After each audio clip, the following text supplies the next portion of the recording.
Olá, olá, bem-vindos mais uma vez. Hoje eu estou fazendo um quadro um pouquinho diferente. Eu escrevi um texto um tempo atrás sobre o cantor Roberto Carlos e a relação dele com a indústria cultural. Então, vou ler hoje esse texto que eu escrevi sobre a indústria cultural na música e no cantor Roberto Carlos.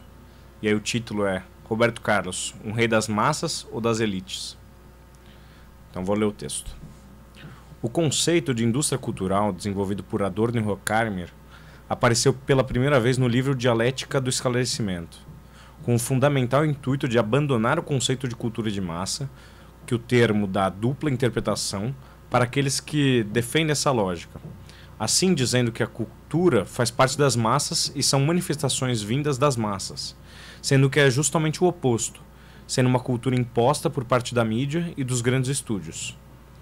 Essa dentro da lógica com a qual eu estou trabalhando nesse ensaio, que se trata do cantor Roberto Carlos e da sua música.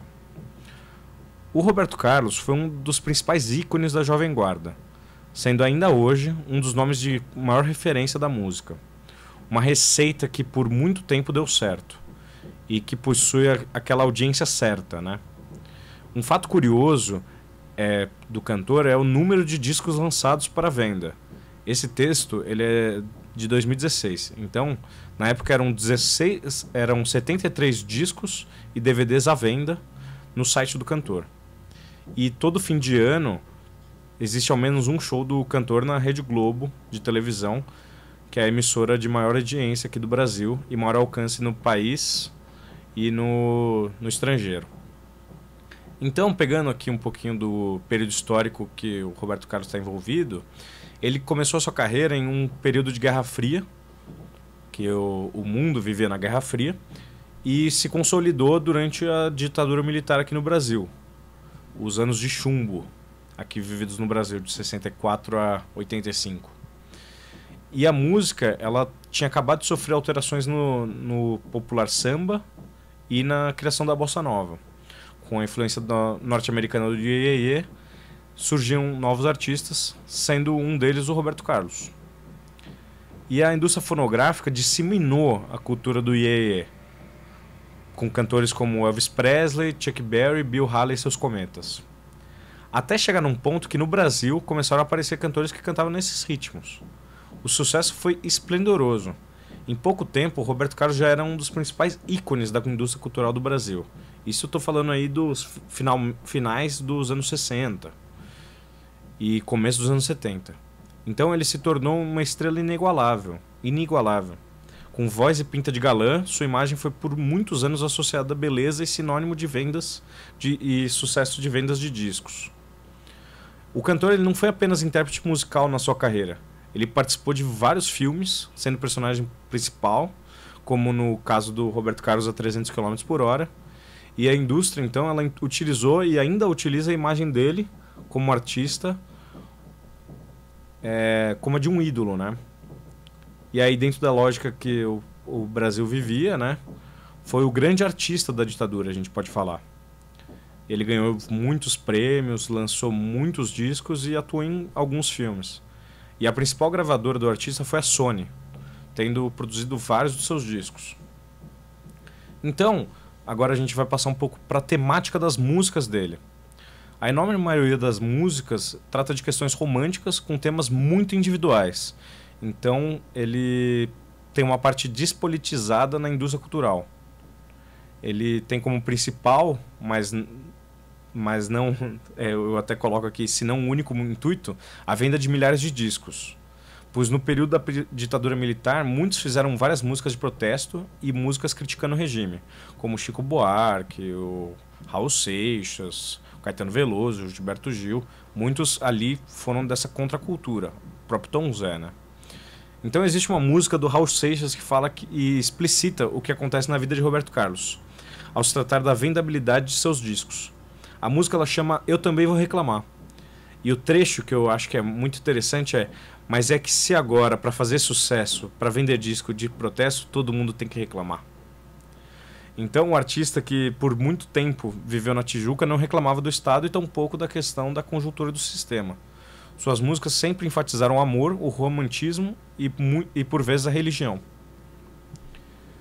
Aí, no trabalho, eu vou discorrer sobre alguns discos específicos assim do Roberto Carlos, tratando um pouquinho da estética desses discos e comparando com a dinâmica da música popular no lançamento desses discos. O período que fundamentalmente é dos anos de chumbo. Então os discos que eu estou tratando aqui são o de 68, o de 72 e o de 99. No ano 15, Roberto Carlos lança um disco intitulado O Inimitável, com 12 canções, sendo delas 2 compostas pela dupla Roberto e Erasmo, né? Uma curiosidade desse disco é que desses 12 canções, desse número de canções, 6 delas possuíam o título Você na canção. Ou seja, você apareceu, ou você só, ou por você, coisas assim. E quando a gente pensa no instrumental dos discos, ele usa de elementos do rock americano e das velhas canções bregas dos anos 40 e 50 no Brasil, referenciando vozes como Calbi Peixoto e Orlando Silva. Os elementos como sintetizadores e instrumentos diferentes como gaitas e marimbas aparecem no disco. Os ritmos são bastante dançantes. E das 100 músicas mais tocadas naquele ano, de 1968, 4 são do Roberto Carlos e 3 estão nesse disco. No resto do Brasil, ao menos 2 discos tinham grande influência que foram lançados naquele ano. O próprio Tropicali ou Panis et Circenses, composto dos artistas Tom Zé, Caetano Veloso, Gilberto Gil, Edu Lobo, Nara Leão, o próprio Rogério Duprá, os Mutantes. Então, que originaram ali o movimento da Tropicália, que é um dos temas que eu gosto muito de falar. E modificou a dinâmica da música popular brasileira, o lançamento desse disco. E um outro álbum também desse ano de 68 foi o primeiro disco dos Mutantes, que eles trazem com eles uma mudança nos paradigmas e na influência dos instrumentos elétricos, como ferramentas para continuar a fazer brasilidades.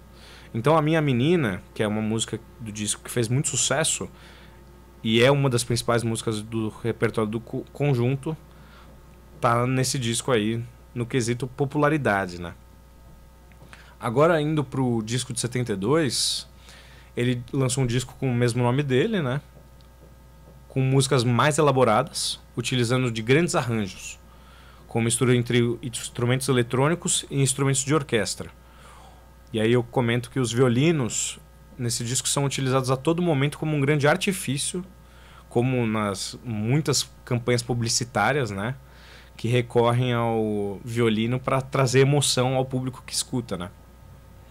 Então, a icônica Como Vai Você, que está nesse disco, composta por Antônio Marcos, nesse ano, faz uma das referências aí de que disco eu estou falando.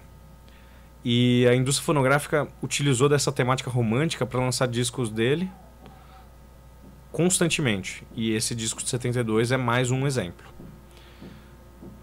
E a instrumentalidade desse disco está acima de muitos dos discos do cantor, sendo ele um dos seus principais discos, esse daí de 72, que a capa é relativamente famosa. Na lógica desse ano, outros 2 discos, aqui comentando também de outros discos lançados na época, e que foram muito importantes. O Acabou Chorar dos Novos Baianos, que misturava ritmos brasileiros com as guitarras elétricas, num estilo bastante voltado para a dinâmica americana do Jimi Hendrix. E um outro clássico desse ano é o do Clube da Esquina, que fala sobre Minas e romantiza por vezes a relação entre Minas, idealizando Minas Gerais como um ser humano inteligente, integrante do cotidiano. A musicalidade do disco pensado muito pelo Milton Nascimento e Lô Borges, é considerado um dos melhores discos da história da música brasileira. Eu provavelmente colocaria esse disco do Clube da Esquina nos meus top 100 da música popular brasileira. Só para vocês terem uma ideia assim de quão eu acho importante esse disco aí. E a indústria, ela faz parte desse contexto, afetando todos esses previamente citados, né? A lógica da produção fonográfica tinha como principal ideia a venda de discos e pouco se importava no conteúdo em si dos discos. O que mais importava era a rentabilidade deles. Os grandes estúdios, por tempos, viveram e mandaram no mercado musical, dando mais visibilidade a uns do que a outros. Isso é aquela história dos malditos da MPB, né? Como o Jardim Macalé, o próprio Tom Zé, que não eram grandes medalhões de venda de discos, mas com um conteúdo extremamente relevante. O Roberto Carlos ficou conhecido como um grande vendedor de discos e por isso possui mais desses 70 discos na sua carreira, um pouco menos do que tem em vida. Ele tinha 70 e poucos quando eu fiz, então ele tinha quase um disco por ano de vida. Ele fez 80 anos ontem, dia 19 de abril. E com o passar do tempo essa lógica foi se alterando, então cada vez mais começou a ter um espaço para os produtores independentes e alterou bastante essa lógica do mercado musical. Mas ainda assim a dinâmica ainda pertence em grande forma a esses grandes estúdios, né? Aí, chegando já um pouquinho no final do texto, eu falei de 99. Começou a ter uma onda cristã na música do Roberto Carlos. Como nos gritos do Jesus Cristo, ele mudou um pouco a sua lógica. O disco Mensagens, de 99, traz a musicalidade já consolidada do estilo do Roberto Carlos, mas que prova uma tese sobre ele, que por vezes ele altera suas temáticas conforme o interesse da lógica industrial. Nos anos 90, o pagode e o sertanejo já haviam se consolidado nas mais tocadas da rádio. E as gravadoras, numa tentativa de ganhar mais público, fez com que ocorresse a gravação desse disco, que possui apenas músicas com temáticas religiosas. Então, apelando a todo momento às questões da Igreja Católica. Grande parcela da população brasileira da época.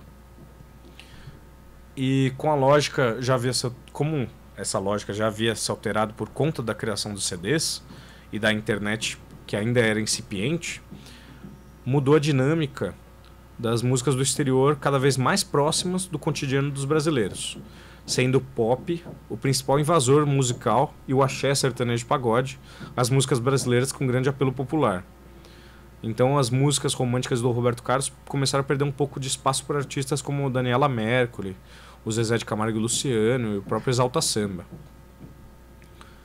Então a indústria cultural influencia a todo momento a sua carreira a lógica da música do Roberto Carlos, tendo como seu principal aspecto a influência das músicas bregas e do rock americano. Um dos principais fatores da indústria cultural é o aspecto alienante, o fato de não haver nenhuma temática a ser discutida a partir das músicas do cantor, sendo assim apenas mais um subproduto da música comercial americana, como cita o autor José Ramos Tinhorão, escritor do livro História Social da Música Popular Brasileira, ao falar da bossa nova, mas podendo facilmente ser transposta para o estilo musical de Roberto Carlos. O domínio ao qual interessava os militares era justificado, o fator alienante das músicas do cantor. Então, a massificação sempre foi o objetivo dos produtores das canções do Roberto Carlos, tendo altos e baixos em sua carreira. Criado em um movimento pseudo-rebelde, como o autor José Ramos Tinhorão também fala sobre o compositor, e ganha fama por suas baladas e rock dos anos 60. Com o passar dos anos, ele vira um especialista em músicas românticas. Isso, assim, a gente não pode negar. As músicas dele, as músicas românticas, são algo que tocam muito a gente. É um aspecto bem forte, assim. E ele mudou uma geração que ouvia uma música extremamente alienada e despolitizada. Então, o Roberto Carlos foi um sucesso construído por meio do interesse de grandes estúdios que produziam seus álbuns. A música não pode ser analisada apenas na quantidade que se vende de um disco, e sim na história que se conta e os mecanismos instrumentais e musicais utilizados. Apoiada também pelos principais veículos de transmissão de conteúdos, como a Rede Globo de televisão, a história social da música brasileira é recheada de artistas de demasiadas ideologias e gêneros, estando sempre voltados a essa lógica da indústria. Roberto Carlos ainda hoje é um fenômeno, isso não pode se negar. A sua relevância e influência é inegável. Mas será que ela é verdadeira ou idealizada? Isso é uma questão que eu até vou fazer para vocês. Ela é verdadeira ou é idealizada? Quem está por trás do discurso do rei? Assim, resultando em um último questionamento que eu fiz a partir desse ensaio. Um rei de quem? Um rei das massas ou das elites? Falando aqui um pouco das referências bibliográficas que eu peguei, foi História Social da Música Popular Brasileira, do José Ramos Chinhorão, e a Canção Popular Brasileira, do Vasco Maris. Assim, de um site que chama Mofolândia, e o site oficial do Roberto Carlos. Eu peguei eles para desenvolver esse ensaio. Lendo aqui agora, eu acho que tem muitas coisas que ainda eu posso falar que são um aspecto que eu acredito da música, né, do Roberto Carlos, mas ao mesmo tempo tem muito do apelo que ele teve e da sensibilidade musical. Então, eu acho que esse texto é um texto polêmico e que gera dúvidas, né? Então, o rei é o rei mesmo porque ele conversa com as massas ou porque ele conversa com as elites? Então, se você escutou até o final, ficou interessado no que eu estava falando sobre o Roberto Carlos, escreve um comentário aí do que você achou. Vou postar essa leitura aqui. Ficou um pouquinho longo, 16 minutos, mas quem tiver curiosidade vai abrir aí e vai conseguir escutar um pouquinho do que eu escrevi sobre o Roberto Carlos um tempo atrás. Então é isso, gente. Muito obrigado. Se você gostou do conteúdo, dá um joinha, se inscreve no canal e espero vocês para mais uma live ou um conteúdo assim feito espontaneamente. Então, Roberto Carlos, parabéns pelos 80 anos e é inegável a sua influência e a sua qualidade musical. Então, fica aí o questionamento aí. O rei de quem? Valeu, gente. Não estou aqui para polemizar nem cancelar ninguém. É só um questionamento que eu me fiz um tempo atrás e que faço para vocês também. Valeu, gente. Falou!